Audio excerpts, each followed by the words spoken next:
As incertezas das alianças políticas é o tema da entrevista do dia com Maria Lídia Flandoli. A entrevista foi gravada. Quem faz a análise é o cientista político Rui Tavares Maluf, coordenador do curso de Opinião Pública e Inteligência de Mercado da Fundação Escola de Sociologia e Política de São Paulo. Muito obrigada por estar conosco.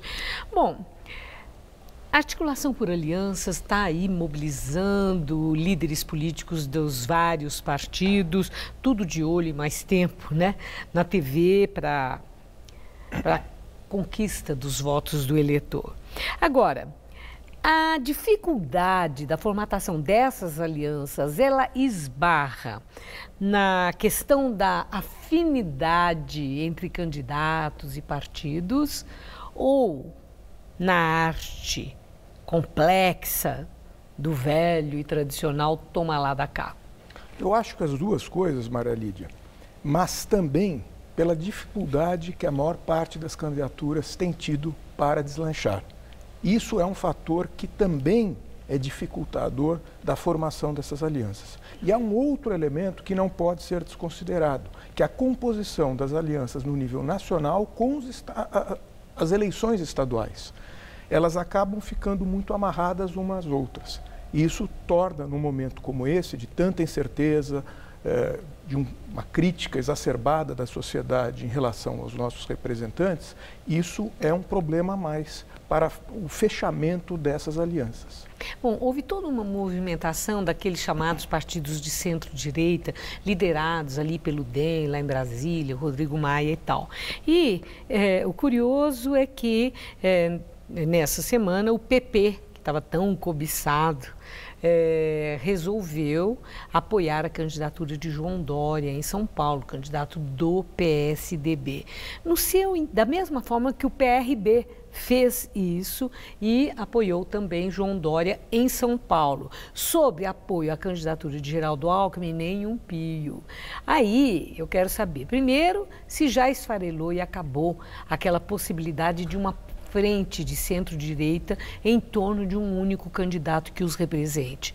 E segundo, eu quero saber se PP e PRB apoiando Dória em São Paulo estão sinalizando que eles podem sim acabar apoiando o Alckmin para a presidência. Seria o mais lógico. Do ponto de vista de afinidades, que foi a sua primeira pergunta, seria efetivamente mais lógico. O que é menos lógico, por exemplo, é essa suposição de que poderia haver uma aliança no plano federal entre o DEM e o PDT de Ciro Gomes. Há muito menos afinidade. Nenhuma, né? Nenhuma, se pensarmos bem. Rigorosamente falando, do ponto de vista individual. Historicamente, né? Não há. Não há mesmo. Ainda que no passado o próprio Ciro Gomes esteve nas fileiras do PSDB, no início, ele muito no início, né? Após o momento que ele deixa o Ministério da Fazenda, ele praticamente começa a construir uma carreira solo. E muito, vamos assim dizer, dentro dessa visão ideológica que estaria à esquerda do PSDB. Portanto, com o DEM, então, a distância é muito maior. Bom, agora é o seguinte, a gente vê que os candidatos com Copa do Mundo e tudo já estão afinando o discurso, estão tomando atitudes mais claras, criando fatos políticos com declarações e atos e tal. E com isso eles já estão delineando mais claramente o perfil de cada um. Então, se nós olharmos aí o cenário político eleitoral, nós temos um que é vítima da justiça, que se diz, tá certo? Outro que tem toda uma postura de ser o confiável, há o nacionalista, já tem o novo na política, que se apresenta assim. Tem uma que se apresenta como a coerente com as próprias ideias e também há quem já esteja definindo um perfil de assertividade bem mais agressiva. Nesses perfis todos aí, no seu entender, pelo que o eleitor declara como sendo anseio do eleitor brasileiro, algum deles está mais afinado? Acho pouco provável, pelo menos nesse espectro intermediário.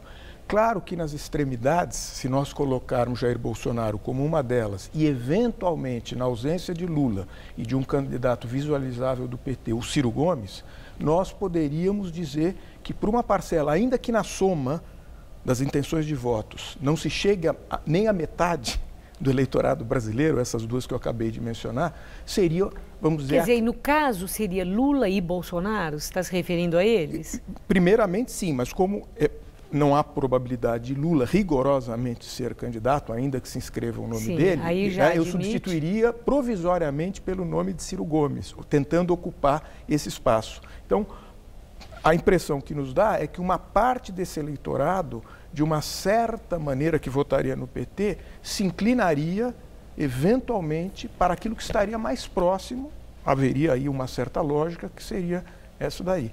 Mas ainda assim, se a gente pega essas duas candidaturas na extremidade e as somássemos, no momento elas não chegam a 50% do nosso eleitorado. Agora, Rui Tavares Maluf, tem uma outra questão. Está crescendo aí uma especulação sobre um voto que já ganhou um apelido de Bolsodória.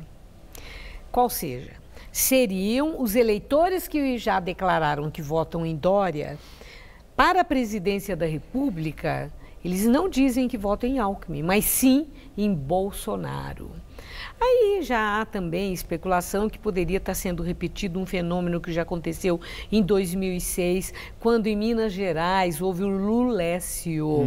Quem votou no Lula, votou no candidato do PSDB para o governo de Minas, que era o Aécio Neves. E isso implodiu, acabou implodindo a candidatura. Os eleitores de Aécio fortaleceram a candidatura de Lula, que foi quem foi eleito. Eu pergunto, esse tal de Bolsodório, que poderia estar crescendo em São Paulo, é uma ameaça séria à candidatura de Geraldo Alckmin?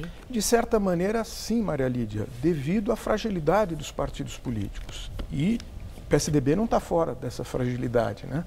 Hoje em dia, o PSDB dificilmente pode ser reconhecível como um partido que tem alguma coesão programática de ação. Então, se existem já as questões individuais, elas se exacerbam ainda mais quando um partido está muito fragilizado. Então, eu acho que é possível, mas nós temos, de qualquer maneira, que dar mais tempo para a campanha oficial. Sim, teremos as convenções partidárias que definirão o quadro e, além disso, a Copa do Mundo que distrai, né, o eleitor. Precisamos aguardar. Precisamos aguardar. Muito obrigada. Eu é que agradeço, Uma boa noite. Maria Lídia. Boa noite.